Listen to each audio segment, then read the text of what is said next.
Ад каго залежыць вызваленне ўсіх беларускіх палітвязняў і спыненне рэпрэсій у Беларусі? Пра гэта ў пражскай студыі «Свабоды» мы пагаворым з былым палітвязням, лаўрэатам Нобелевскай прэміі міра, старшынём праваабарончага цэнтру «Вясна» Алесем Беляцкім.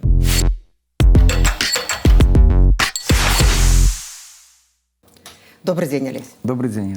Дзякуй вялікі, што знайшлі час для свабоды. Я ведаю, наколькі шчыльны графік, наколькі шмат сустрэчаў на самым высокім узроўні ў Чэхіі. І прапаную пачаць размову якраз, што адбываецца, якія самыя важныя сустрэчы ў Чэхіі. Мне візіт да вас, наведванне Радыё Свабода, это традыцыйная справа, можна сказаць. Кожны раз, калі я бываю ў Празе, я стараюся пабываць у вас, і я вельмі рады, таму што у нас вось адбылася зараз чарговая сустрэча пасля такого доўгага перапынку. Бо апошні раз я тут быў уже болей за 5 гадоў таму. І якраз я пераб'ю, я записывала гэта інтэрв'ю, это было якраз па вызваленні болей 5 гадоў таму якраз гэта адбывалася.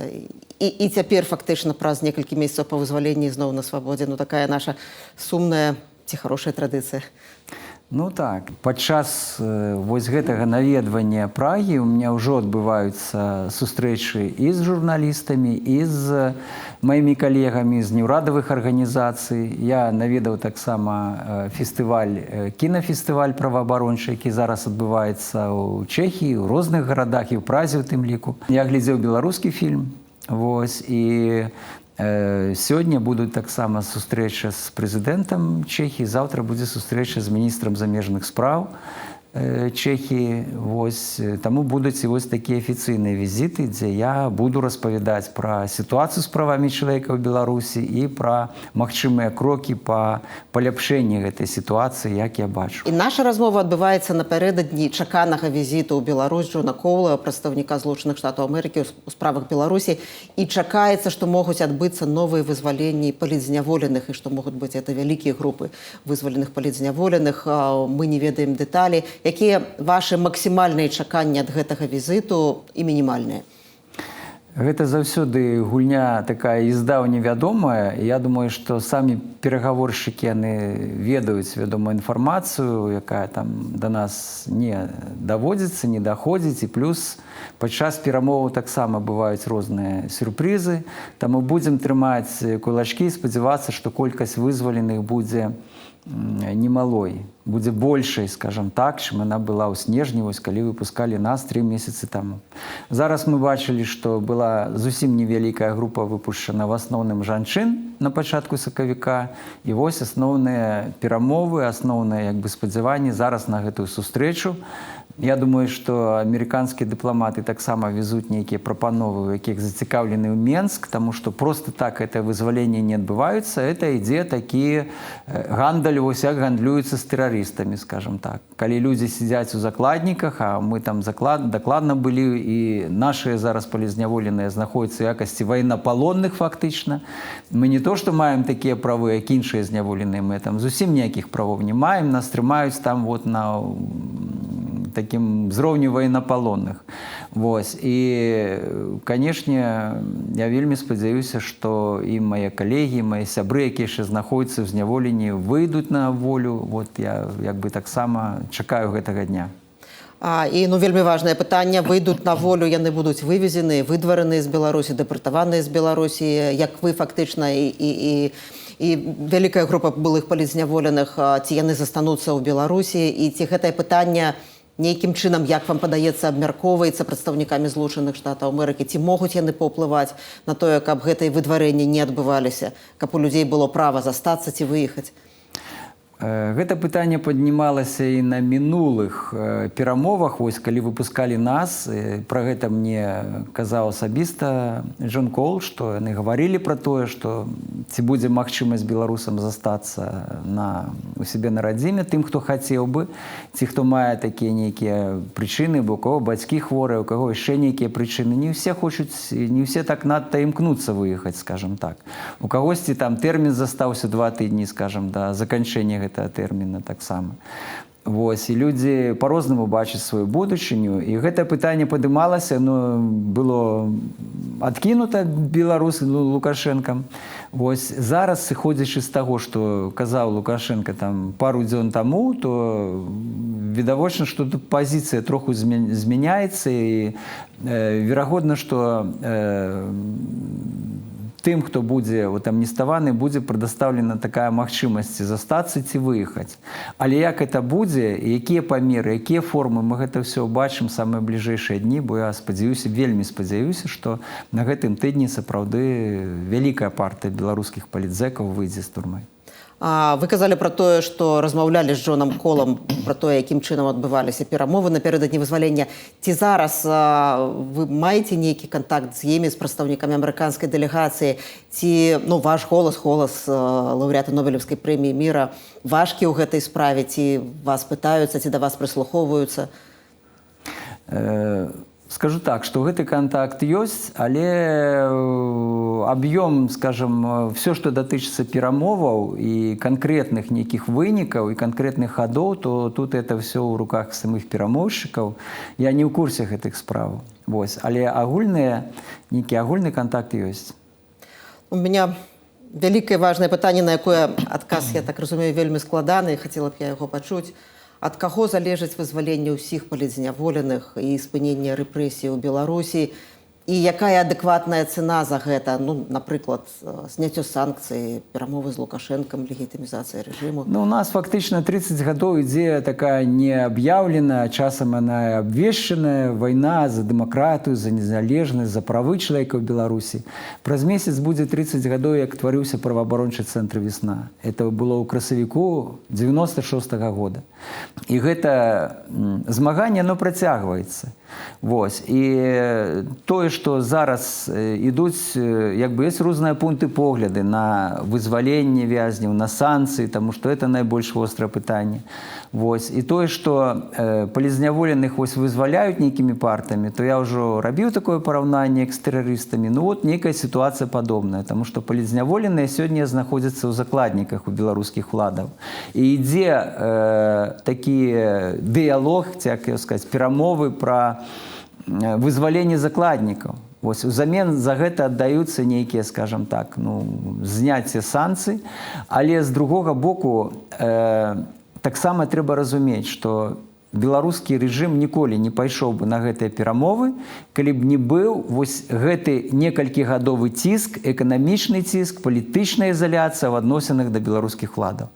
І відавочна, што яны зараз шукаюць выйсце з гэтай цяжкай для сябе эканамічнай сітуацыі, і таму спрабуюць неяк так, зайшоўшы з боку, так бы мовіць, праз гэтыя перамовы, паслабляць гэты санкцыйны ціск. В адносінах да амерыканцаў гэта ўдаецца, і гэта такі гуманітарны трек, і дзякуй Богу, што гэта ўдаецца.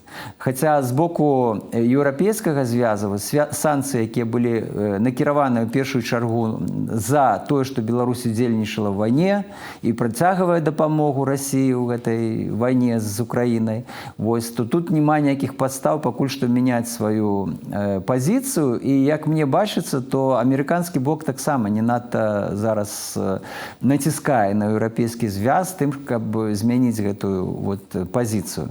Хаця беларускія ўлады спадзяюцца, мы чулі гэта таксама з выказанняў Рыжанкова, што яны спадзяюцца, што гэтыя групы вызваленых дазволяць урэшце рэшт палепшыць стасункі, ў першую чаргу эканамічныя, з еўрапейскім звязам.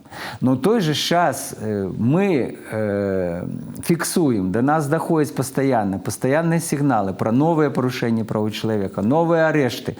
Людзей збіваюць жорстка, людзей затрымліваюць, людзей судзяць, даюць нейкія неверагодныя тэрміны тым жа журналістам. Арганізацыі працягваюць становіцца экстрэмісцкімі арганізацыямі. Апошняя, найбольшая справа — это ўнесенне ПН-цэнтра, які з'яўляўся цэнтрам беларускай культуры, беларускіх пісьменнікаў. Арганізацыя, якая аб'ядноўвала культурных беларускіх дзеячоў. З яе зрабілі экстрэмісцкай арганізацыі. Это значыць, што любы сябра ПН зараз ён з'яўляецца патэнцыйнай ахвярай для беларускага рэжыма. Любога могуць арыштаваць, асудзіць за яго сяброўства ў складзе экстрэмісцкай арганізацыі. Там же знаходится Белорусская ассоциация журналистов, там же знаходится правоабарончы центр «Весна». Фактично весь громадский сектор, все незалежные громадские организации, они выкинуты из Беларуси, и на их поставлены это вот штамп экстремистских организаций. И тому відавочна, что треба спыняць гэтыя рэпрэсіі. Адмяняць санкцыі, не спыніўшы этой рэпрэсіі, это вельмі, як бы, мне здаецца, непрадуманы быў бы крок.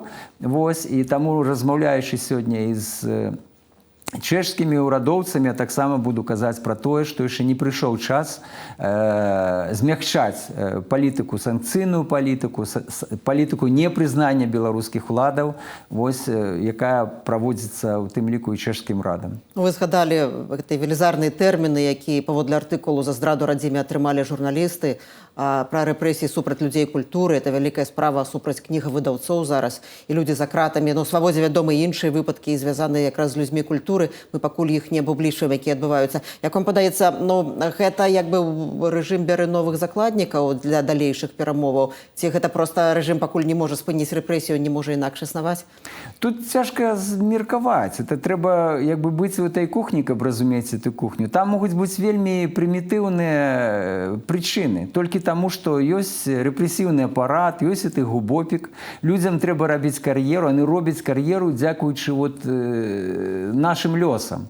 Ламаючы лёсы людзей, вось, збіваючы людзей, это іхні як бы шлях, па якім яны ідуць. Вось, і ім трэба даваць кожны месяц нейкі вынік. Вось это вельмі верагодна, што можа быць і такая асноўная прычына. Хаця мне бачыцца тут, безумоўна, такое дырыжыраванне, скажем, зверху, таму што наступ на людзей беларускай культуры, на беларускую культуру, на беларускую мову, ён ідзе зарганізавана апошнія месяцы.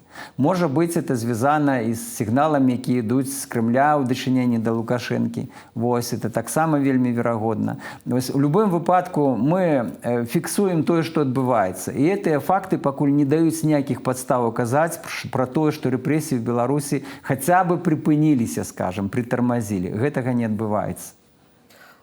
Тыдзень таму у Празе ўручалі такую вельмі прэстыжную міжнародную праваабарончую ўзнагароду ад арганізацыі «Людзі ў нядолі» Міколу Статкевічу, былому палітвязню Міколу Статкевічу. Ён не мог выехаць, ягоная жонка Марына Адамовіч атрымала гэтую ўзнагароду. Асуджаны на 14 гадоў Мікола Статкевіч у верасні адмовіўся пакінуць Беларусь, калі яго спрабавалі дэпартаваць з краіны. Ён далей быў кінуты за кратамі, і ў лютым пасля цяжкага інсульту яго адпусцілі дадому, прыходзіць у сябе.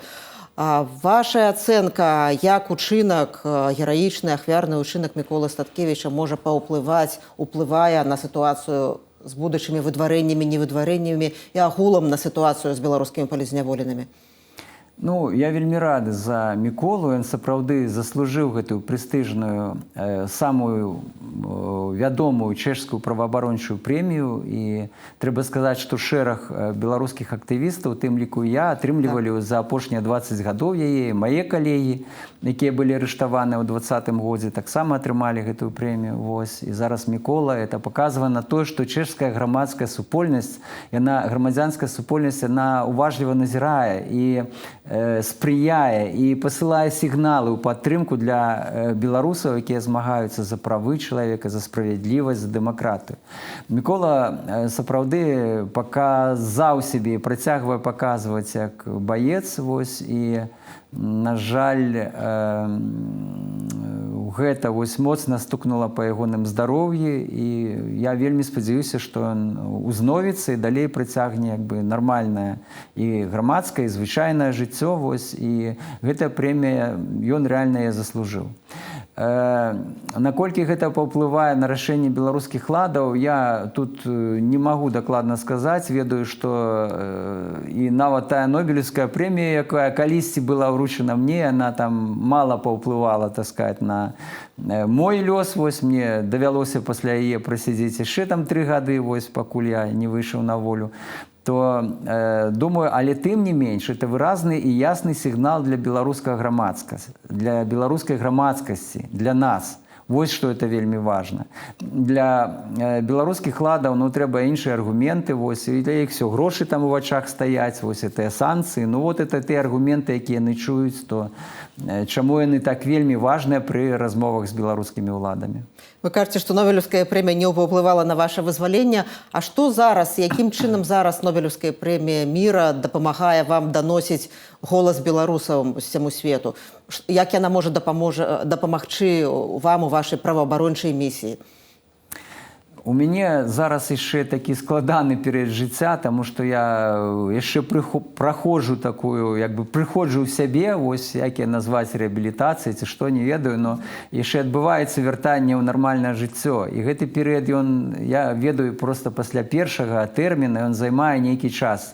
Але адначасова ужо з'явілася магчымасць рабіць гэта міжнародныя паездкі, і натуральна, што я уключаюся ў такі шчыльны графік гэтых паездак з тым, каб данесці сітуацыю з правамі чалавека, ввогуле, каб Беларусь чулі про то, што адбываецца ў Беларусі, бо міжнародныя падзеі накатваюць адна на адной. І вось это наш боль, это нашыя праблемы 20-го года, яны для нас яны балючыя, а насамрэч для света мы мусім весь час нагадваць пра гэта, гаварыць пра гэта і трымаць Беларусь у фокусе ўвагі міжнароднай супольнасці. Вось. І я перакананы, што вось такая работа надасць плён, і таму я нацелен на такую працу.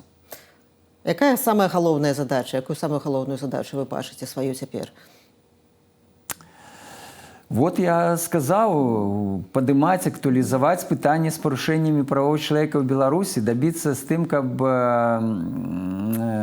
усе беларускія вязні выйшлі на волю. Каб рэпрэсіі ў Беларусі спыніліся ў рэшце рэшт. Это таксама надзвычай важна. Ці у адным з кірункаў вашай працы праваабарончага цэнтру «Весна» беларускіх праваабаронцаў сітуацыя, у якой апынуліся многія палітзняволеныя, яны фактычна без дакументаў, без маёмасных правоў, без права на пенсію, бо яны пазбаўлены дакументу, пазбаўлены пашпарту. І гэтае самае тычыцца людзей у Беларусі, якія выйшлі, бо вядома, што многія палітзняволеныя, тот же Мікола Статкевіч, ён не мае пашпарту, не мае пенсіі, не мае ніякіх медычных дакументаў, фактычна права на медыцыну. Вядома, што былыя палітзняволеныя, якія выйшлі з-за кратаў, многія, калі сканчваецца пашпарт, яны проста яго не атрымліваюць. Як вы гэтую сітуацыю з пункту гледжання правоў чалавека характарызуеце і што магчыма зрабіць? Тое, што нас выкінулі з Беларусі, з'явілася падставай для ўзбуджэння крымінальнай справы, і то, што не толькі нас, але вось сотні тысячаў беларусаў былі вымушаныя выехаць з-за рэпрэсій у Беларусі, з Беларусі, пакінуць за апошнія 5 гадоў, з'явілася падставай для ўзбуджэння крымінальнай справы ў міжнародным крымінальным судзе. Вось. І гэты суд, я мяркую, збіраючы матэрыялы пра парушэнні правоў чалавека ў Беларусі, натуральна, будзе закранаць не толькі міграцыйныя справы, звязаныя з працэсамі такой вымушанай міграцыі, выкідання. Вось. І гэтыя праблемы, безумоўна, комплекс праблемаў яны ёсць, яны датычацца кожнага чалавека, які трапляе ў гэтую сітуацыю. І у розных краінах за межамі Беларусі яна вырашаецца па-рознаму, але я спадзяюся, што агульнымі намаганнямі мы будзем рабіць максімальна, каб урады розных краінаў спрыяльна ставіліся да беларускай міграцыі і дапамагалі вырашаць гэтыя праблемы сістэмна. Што тычыцца палітзняволеных у Беларусі, то эта справа вельмі складаная. Натуральна, што там гэтыя людзі ў любы момант могуць падвергнуцца рэпрэсіям, зноў патрапіць пад рэпрэсіі, і таму дапамагчы ім неяк з пункту погляду юрыдычнага или праваабарончага, тут у нас магчымасці вельмі абмежаваныя. То ситуация такая, что они застаются сам-насам с белорусским режимом, и она вельми складана, эта ситуация. Я хотела вам один вопрос задать на русском языке для наших коллег с настоящего времени. Вопрос как раз касается заведенного дела, заведенного расследования Международного уголовного суда против властей Беларуси. С вашей точки зрения, это поможет остановить репрессии или, наоборот, усилит их? И как это расследование может повлиять на переговоры Соединенных Штатов о освобождении белорусских политзаключенных? Откажите, коли ласка, по-русски. Ну, мне кажется, что это решение, оно нацелено все-таки на среднесрочную и долгосрочную перспективу, потому что это решение о образовании этого суда, о начале дела. Начнутся собираться материалы сейчас и с нашей помощью правозащитных организаций, и будет работать Международный уголовный суд с другими группами, скажем так, и репрессированных, и активистов, скажем, которые выехали из Беларуси. Вот. И это все будет делаться на протяжении нескольких лет. Поэтому тут решение ждать быстрого не получится. Что касается переговоров непосредственно американских дипломатов и Лукашенко, то они происходят вот сейчас. Это то, что решается сейчас. Вот. Но каким образом решение суда, возможно, решение суда повлияет на режим, я не знаю, но я бы очень хотел, чтобы максимальное количество материалов попало на стол к судьям, чтобы оно было проанализировано и чтобы были приняты справедливые решения в отношении к руководителям вот этих массовых репрессий и тоталитарного режима в Беларуси. Я думаю, что тут путь очень правильный, и мои коллеги-правозащитники, вот пока мы сидели в тюрьме, они добивались того, чтобы это судопроизводство началось, оно началось, и это есть такая как бы победа, скажем так, всего правозащитного сообщества Беларуси, которое сейчас находится практически все за границей. 30 гадоў споўніцца ў красавіку вясне, вясна 96, калісьці называлася эта арганізацыя. Які быў бы найлепшы падарунак? Ну, мы заўсёды казалі, лозунг такі наш быў заўсёды, што вясна прыйдзе вясна. Вось, я думаю, што вось гэтага мы далей прыцягваем як бы чакаць. Асаблівых падарункаў мы не чакаем. Вось, тут хутчэй за ўсё ёсць абавязак, не выкананы да канца абавязак, таму што асноўныя мэты, якія мы ставілі, ствараючы весну, яны зараз яшчэ не выкананы. Вось калі Беларусь будзе дэмакратычнай, вольнай, калі мы зможам вярнуцца ў Беларусь, вось это будзе самы найвялікшы падарунак для ўсіх нас. Алесь, дзякуй вялікі, што такім занятым шчыльным графіку знайшлі час і прыйшлі ў празскую студыю Радыё Свабода. Дзякуй вялікі. Госцем Свабоды прэмію быў палітвязень, лаўрэат Нобелеўскай прэміі міра, старшыня праваабарончага цэнтру «Вясна» Алесь Бяляцкі. На гэтым я, Ганна Соўсь, развітваюся з вамі. Заставайцеся ў бяспецы і са свабодай.